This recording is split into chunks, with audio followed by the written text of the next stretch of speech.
नमो बुद्धाय जय भीम सभी को। तो एक्चुअली कोई भी काम करने जाए, आप किसान हो, आप कोई व्यवसाय करना चाहते हैं, आप कोई परिवार बनाना चाहता है, आप कोई मंदिर बनाना चाहते हैं, आप कोई समाज को गठन करना चाहता है और कोई राष्ट्र को गठन करना चाहते हैं, तो आपको पहला इसको परिवार चलाने के लिए, जैसे कि देखो, परिवार चलाने के बाद हम बचपन से सीख जाते हैं। कैसे सीखते हैं? क्यों हम एक परिवार में जन्म लेते हैं, हमारे माँ बाप होता है, माँ बाप का वजह से हम फ़ायदा हुआ। तो जिस वजह से हम माँ बाप कैसे बर्ताव करते हैं, कैसे काम करते हैं, उनकी क्या जिम्मेदारी निभाता है, माँ क्या करते हैं, बाप क्या करते हैं, हम देखते हैं।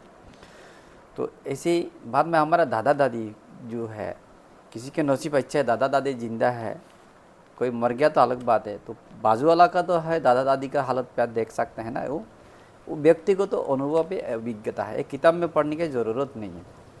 तो वो देखते हैं आप, उसका दादा दादी नाना नानी क्या करते हैं, चाचा चाची क्या करता है, चाचा क्या करता है, भाई क्या करता है, बहन क्या करता है, ये लोग को शादी के बाद क्या करते हैं, शादी का पहला क्या हो रहा है, ऐसी पूरा एक परिवार में क्या क्या चल रहा है, किस प्रकार से परिवार को संभालना पड़ता है, बाप क्या करते हैं, माँ क्या करते हैं परिवार को संभालने के लिए। जैसे कि बाप कोई काम करते होगा, आपका बाप, किसी का पिताजी शासा किसान होगा, किसी का पिताजी जमी कोई सरकारी जॉब करते होगा, प्राइवेट काम करते होंगे ना, और कोई कोई पिताजी विदेश में रहते होगा, ऐसा भी है। कोई कोई पिताजी ड्राइविंग करते होगा, ऐसे कोई कोई पिताजी लेबर का काम करते होगा, दिन मजदूर का काम भी करते होंगे ना। तो ऐसे प्रकार से क्यों हम एक समाज में रहते हैं, वहाँ बहुत परिवार होता है। एक एक परिवार की जो परिवार की करता है, पिता होता है, वो क्या करता है, एक एक का जिम्मेदारी। सभी लोग एक जगह में सभी सरकारी जॉब करते ऐसा नहीं है।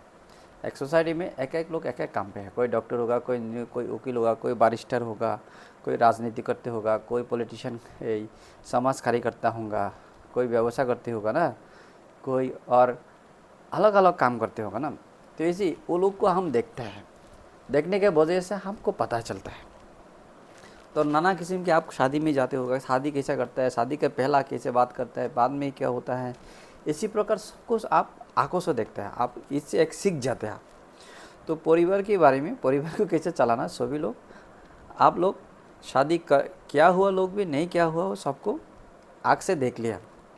हो सकते कोई अभी आप बिना शादीशुदा है, कोई शादीशुदा है, तो आप जो शादीशुदा है वो प्रैक्टिकली प्रत्यक्ष रूप से उसके अनुभव उसको हो रहा है, वो पता हो रहा है। और जो क्या नहीं है उसको दूर से वो आँख से ठीक से देख रहा है, अनुभव हो रहा है। तो ऐसे है ना। तो जैसे कि समाज चलाना, समाज जो चला रहे वो कैसे चला रहे उसको आपको पता है, देख रहे हैं। वो सारी समाज कार्यकर्ता हमारे आसपास है, वो पता हो रहा है। और जो रणनीति में है, वो रणनीति लोग कैसे बात करते हैं, कि सास बोलता है, झूठ बोलता है, जो वादा करता है वो निभाता है या नहीं निभाता है, वो आपको पता हो रहा है। तो इसी प्रकार से आपको सब आँख से देख रहा है, नहीं।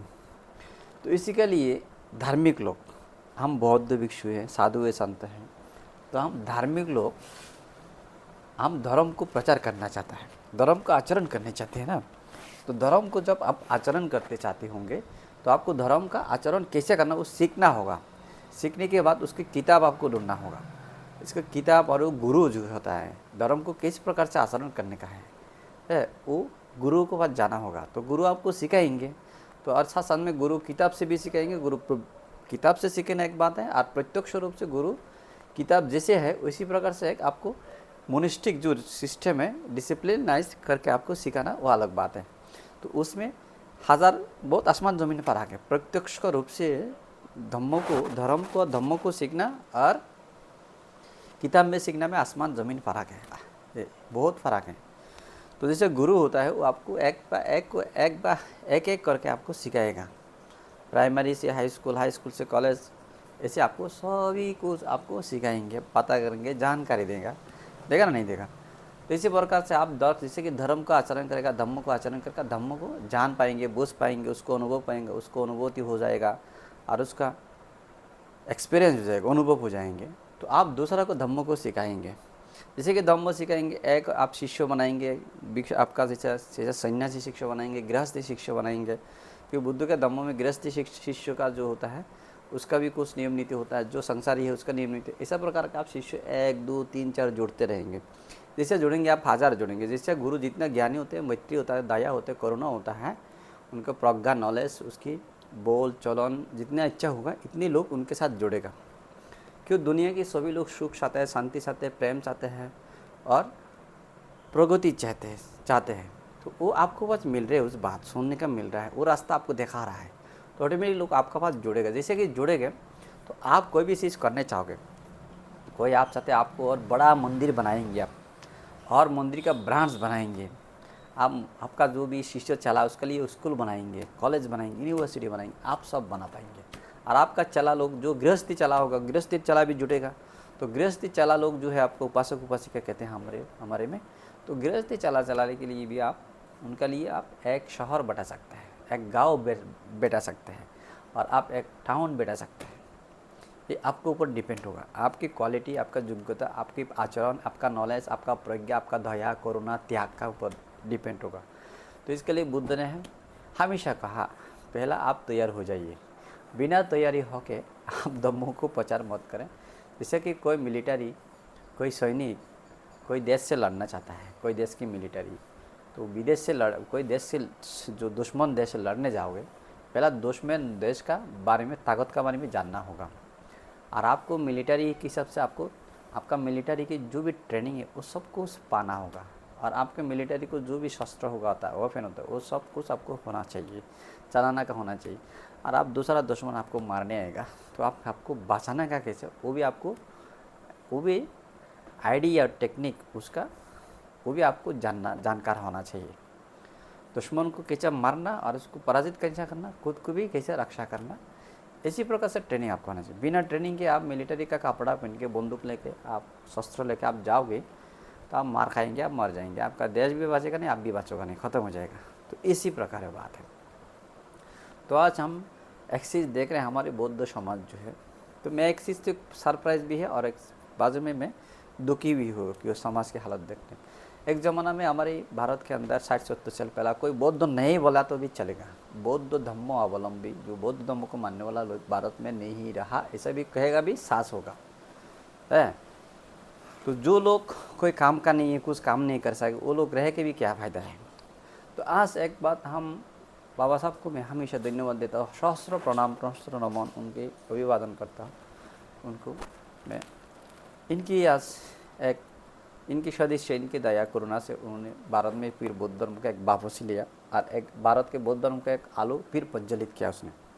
करने की वजह से 1000 लोग बौद्ध हो गया, करोड़ों हो गया, 2 करोड़ हो गया, 4 करोड़ हो गया। लेकिन प्रॉब्लम ऐसा है, हम बौद्ध जो है, हम सच्ची का बौद्ध के विचार प्रज्ञा ज्ञान में हम ज्ञानवान हुआ नहीं, अभी तक प्रज्ञावान हुआ नहीं, हम संगठित हुआ नहीं, बुद्धि की संज्ञा जो है, सांगिक शक्ति हम नहीं हुआ।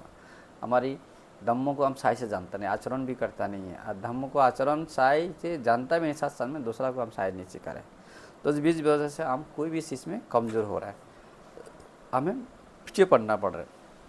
हमेशा आप जब धार्मिक होगे, आप सच्ची से धार्मिक ज्ञान होगा, धार्मिक आचरण होगा, धार्मिक आपको अनुयायी होगा, शिष्य प्रशिष्य होगा, आप कोई भी काम आप आसानी से जीत लेंगे, आप आसानी से कर पाएंगे, आपका सदिच्छा पूर्ण होगा। तो इसी प्रकार से हमारे अभी हो रहा नहीं है।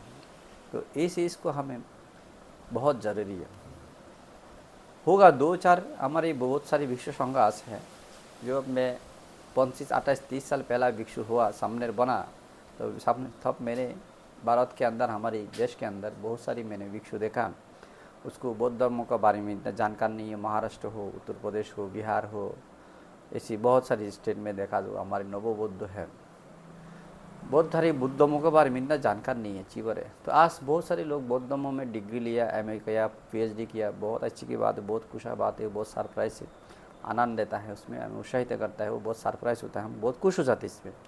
लेकिन तभी भी हमारे कितना लोग, हज़ारों लोग, करोड़ों लोग अभी भी बौद्ध धर्म को जानना चाहता है, धर्म आचरण करना चाहता है, और उससे जुड़ना चाहता है। लेकिन उनको अपना साथ जुड़ना, उनको आचरण सिखाना, उनको समझाना, उनके लिए कुछ करना, इसके लिए पहला हमारे तैयारी होना चाहिए। तो हम अभी तैयार नहीं है, मुश्किल हो गया, हम इतना तैयार जो है अभी नहीं हुआ, हमें और भी तैयार होना है। हमें डिग्री लेने के बाद में भी हमें धम्मों को आचरण करना है। वो एक मोनिस्टिक जो आचरण है, जो बुद्ध विहार बनाया भगवान बुद्ध का ज़माना में, इसके बाद में बिहार में जो एक एक करके इसी बात को सीखा जाता था, वो भी सीखना ज़रूरत है। तो इसकी बात क्या होगा, हमारे भिक्षु साई होगा, भिक्षुनी साई होगा, उपासक उपासिका सब ठीक होगा, हम एकजुट हो जाएंगे तो हम कोई भी काम हम सक्सेस हो सकता है। कोई भी चीज़, हमारे पूर्वज का कोई स्मृति हो, उसकी मोनूमेंट हो, उसकी कोई पुरातन स्थान हो, पुरातन स्मृति, सब कुछ हम प्राप्त कर सकता है। क्यों, हमारे पास तब जनशक्ति होगा, हमारे साथ जब जनशक्ति होगा हमारे पास वाक शक्ति होगा, हमारे साथ अधिकार की पूरी एक राइट होगा। क्यों, बौद्ध धर्म डेमोक्रेसी को सपोर्ट करता है, लोकतंत्र को, और बौद्ध को शिक्षा। और हमारे देश सौभाग्यवान, हम डेमोक्रेसी में जी रहा हो, हम कम्युनिस्ट भी नहीं, हमारे देश में ना राजतंत्र है ना कम्युनिस्ट है, कुछ नहीं, समाजतंत्र है।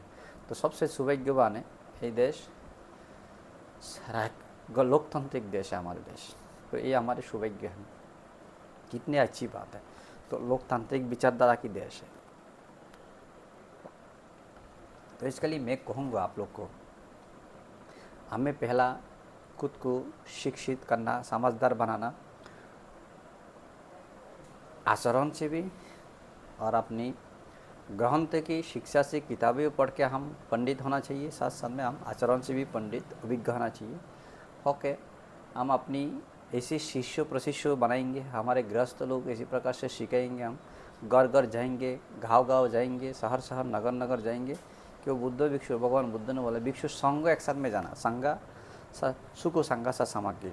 ये बात बड़ी बात है। आप धम्मों का प्रचार करने जाओ, संघ होकर जाए, काला मत जाओ, 4-5 बांधते एक साथ में जाइए, गाँव में विचरण करिए, लोगों को समझाइए, लोगों को साथ बैठिए, सुबह शाम को बैठ के उनको बुद्ध के बारे में समझा दिए। इसी प्रकार हम लोगों को जैसे कि जोड़ेंगे, क्योंकि भारत बुद्ध के देश है। इस भारत में 90-95% लोग 1000-1500 साल तक, 1600 साल तक बुद्ध धर्म को माने हैं, आचरण किया हुआ है। तो ये लोग को धम्म, ये लोग का खून में बुद्ध का धम्म है, बुद्ध का विचार है। हो सकते हैं मुँह में अभी वो लोग का नहीं है, लेकिन वो लोग का खून में बुद्धि की जीन है, बटा हुआ है।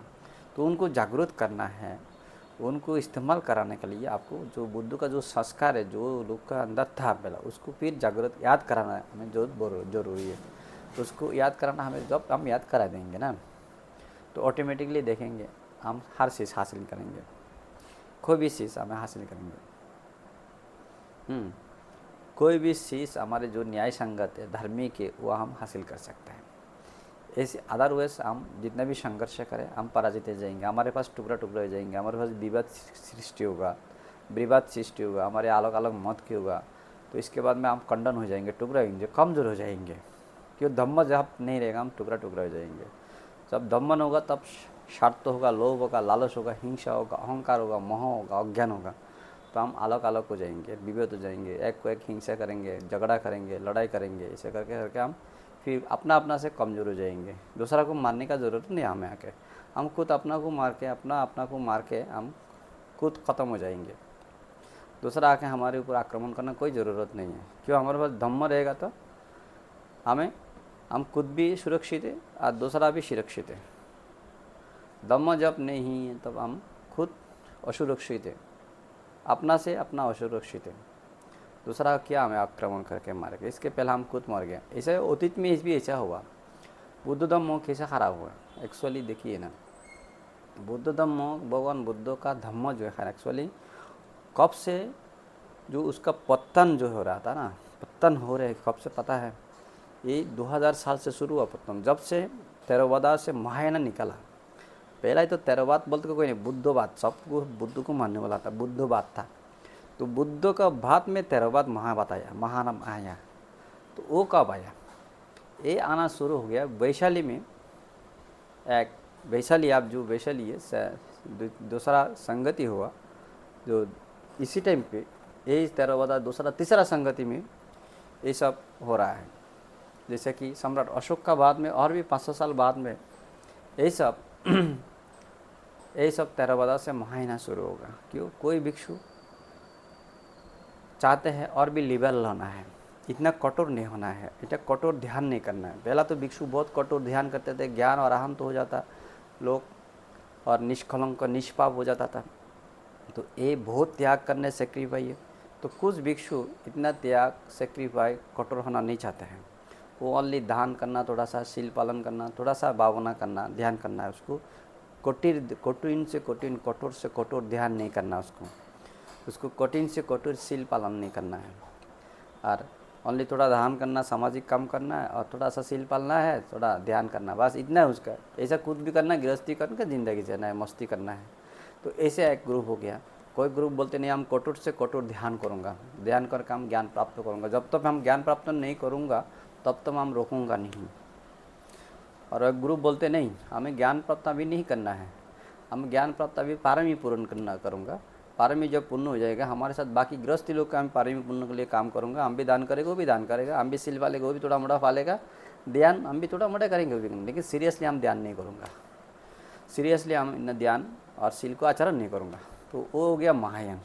और वो लोग पूजा नाना किस्म का अलग अलग पूजा निकाला, अलग अलग देखो अभी आप महायान वज्रयाना को देखेगा तो उसको आप पता जाएगा वो लोग का कितना अलग अलग पूजा है। जो हमारे त्रिपिटक ग्रंथ है उसका नाम निशाना भी नहीं है।